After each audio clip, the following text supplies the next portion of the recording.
That's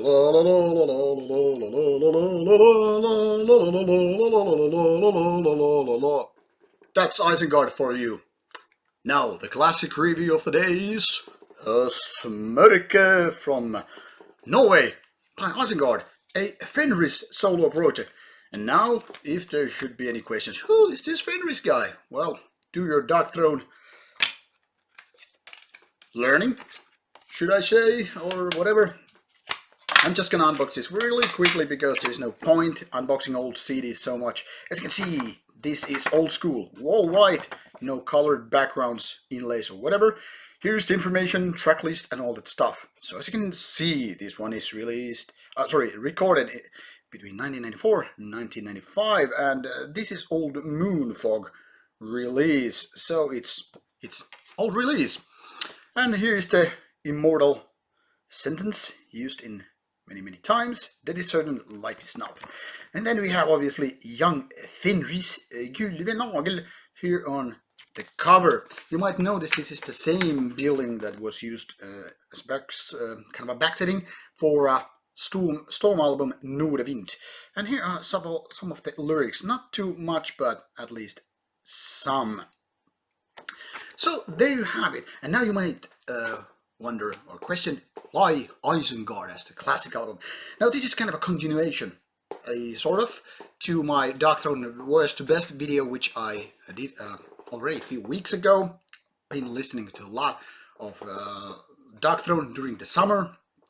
And now that the summer is closing, I was listening to Isengard a few times again, kind of like refresh my memories and think what to say about it, because this is a fantastic album. Høstmørke meaning fall, darkness of autumn or something like that. And actually this is very autumn-like album, very fitting for your, I don't know, going outside, doing some yard work, going maybe for a jog or walk or whatever, because this is kind of like very nature themed an album. Except for the two last tracks, which I'm going to talk to you a little bit. Now, Dark Throne obviously went for more kind of a clean vocal style and experimenting something else after their raw black metal phase, which kind of lasted from, say, roughly to 1992, 1996, because that was very busy season for them, releasing albums like every year. Now, Storm's Norwegian was also released in 1995, and those who don't know the album, well, to sum it up, it's a folk metal album with traditional songs, with Fenris, Satyr of Satyricon, and then Kari Rueslotten from Third and Mortal. But while it's pure kind of a folk music, and Dark Throne obviously with their this same time, 1995, 1994, was raw black metal, Isengard fits nicely between these two bands. One can even say it's kind of a missing link. And now comes the Dark Throne link part. Like I was talking about the track list here, I'm gonna once again take this inlay here to kind of show you what I mean. These 5 first tracks there, well, they're pretty much what Isengard is mostly known for. The clean singing and also those very folky riffs. There's some black metal reminiscence, but still it's not really black metal. Winter's Cookie compilation, which came like a year before this one, having the demos by Isengard, they are more like mission match, kind of like death metal, black metal, and then also these kind of clean vocals thing. But here, with these 2 tracks in the end, Thornspawn, Chalice, and Total Death, where they are pure raw black metal, very much akin to Dark Throne's material at the time. Now one can only wonder why they are not on Dark Throne albums, but on Isengard albums, and to be honest, I never delved into that information. I really don't know. And I kind of like to keep it as a mystery. I would probably ask the gentleman if I had to do an interview. Got the possibility, that is, not had to. But to be honest, I don't know, and I don't maybe so much even care. The thing here is, Høstmørke is a nice album, these two parts are glued together. They are very, very different, but at the same time, they also support one another. That is, those two raw black metal songs here are among the finest of Norwegian black metal like all time. To me, they are very much the same top tier stuff as, say, early Dark Throne, Burzum, early Gorgoroth, Mayhem, the Mysteries, the Satanas, and all that stuff. So these are very, very great tracks, but still, I really can't say that they are just topping the previous tracks on this album like that, because I also happen to like very much Isengard's pure vocals and also the kind of a folk riffing, which is very, very nicely conducted here. Now the thing here is, I think this is more, I wouldn't say consistent, but kind of a better in the folk black metal department than Storm. I mean, I like Nordavind a lot. I have previously talked about that as well, but still I think Isengard is even better in that department. And to be honest, there are no good competition really, because all the other bands which are more into folky stuff, they are, well, let's just say either different genre or totally different tier. They are not the same kind of a epitome of this folk metallic, black metallic combination which Fenris has nicely put here together.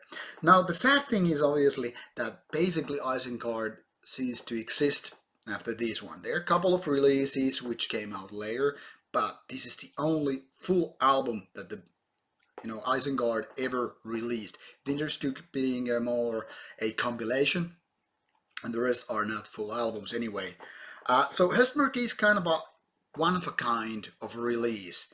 Maybe it kind of makes sense that no successor was ever released, because it might have ruined the feeling. Like now it's kind of like almost like perfect black folk metal combination.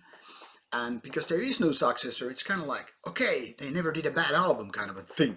But obviously, what I would like to see is that Dark Throne would remove some of those elements from their music and focus on the black metal.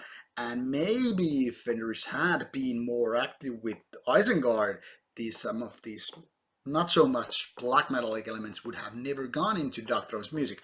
I'm just speculating, of course, but this idea came to my head when I was listening to the whole Dark Throne discography during the summer, and I was wondering maybe some of these elements should have been put into Isengard rather than into Dark Throne.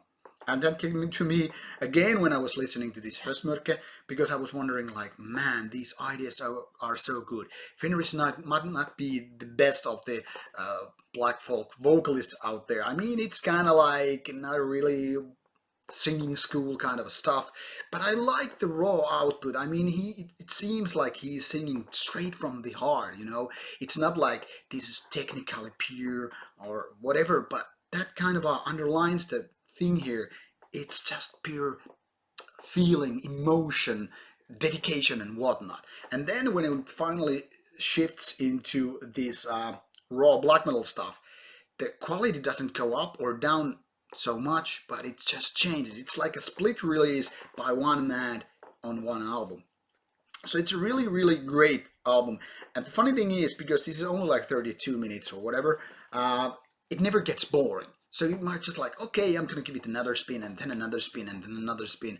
And 90 minutes later, you have been listening to the whole album for quite a few times.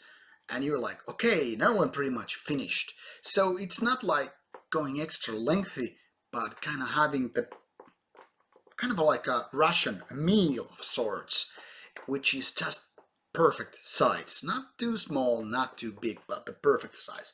So for me, Høstmørke is one of the best albums ever to come out of Norway. I wouldn't call it best, because obviously I'm a bigger Dark Throne fan in the end when we're talking about albums such as Transylvanian Hunger or Under a Funeral Moon.